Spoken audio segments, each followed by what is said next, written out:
রাধে রাধে। ওম নমো ভগবতে বাসুদেবায়। ওম নমো ভগবতে বাসুদেবায়।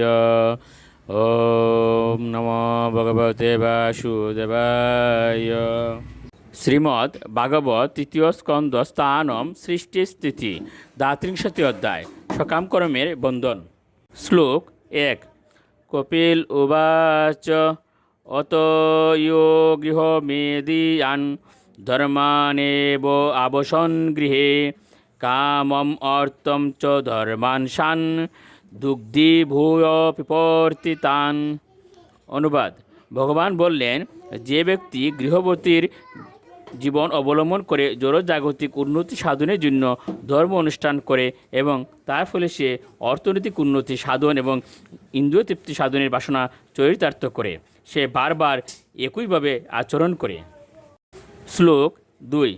স চাপি ভগবদ্ধর্মাৎ কামমোর পরাংমুখ যজতে ক্রতুবীর দেবান পিতৃংশ্চ শ্রদ্ধয়ান্বিত। অনুবাদ: ইন্দ্রিয় তৃপ্তির প্রতি অত্যন্ত আসক্ত হওয়ার ফলে এই প্রকার ব্যক্তিরা সর্বদাই ভক্তিবিহীন, এবং তাই যদিও তারা নানা প্রকার যজ্ঞ অনুষ্ঠান করে এবং দেবতা ও পিতৃপুরুষদের প্রসন্ন করার জন্য বড় বড় ব্রত পালন করে, তবু তারা কৃষ্ণ ভক্তিতে আগ্রহী নয়। শ্লোক 3। তৎশ্রদ্ধয়া ক্রান্তমতি পিতৃদেবব্রত পুমান গতাচান্দ্রমসমলোকম সুমপাহ পুনরে সতী।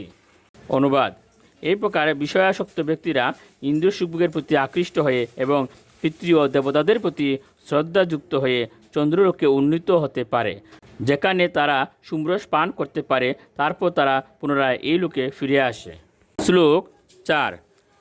যদা চাহিন্দ্র সোয়ায় আম শেতে অনন্তা শন হরিহ তদা লোকালয়ম ইয়ান্তি ত এতে গৃহ মেদিনাম।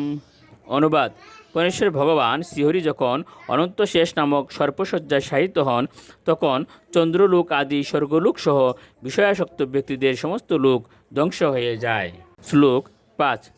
এষ ধর্মান্ন ধন্তি দ্রাহ কামার্ত হেতবে নিসঙ্গান্যস্ত কর্মান প্রশান্তাহ শুদ্ধ চেতস। অনুবাদ: যারা বুদ্ধিমান এবং যাদের চেতনা শুদ্ধ, তারা কৃষ্ণ ভাবনায় সম্পূর্ণরূপে তৃপ্ত থাকেন। যারা প্রকৃতির গুণ থেকে মুক্ত হয়ে তারা ইন্দ্রিয় সুখভোগের জন্য কোনো কর্ম করেন না। পক্ষান্তরে যেহেতু তারা স্বধর্মে নিরত, তাই তারা বিধান অনুসারে কার্য করেন। রাধে রাধে।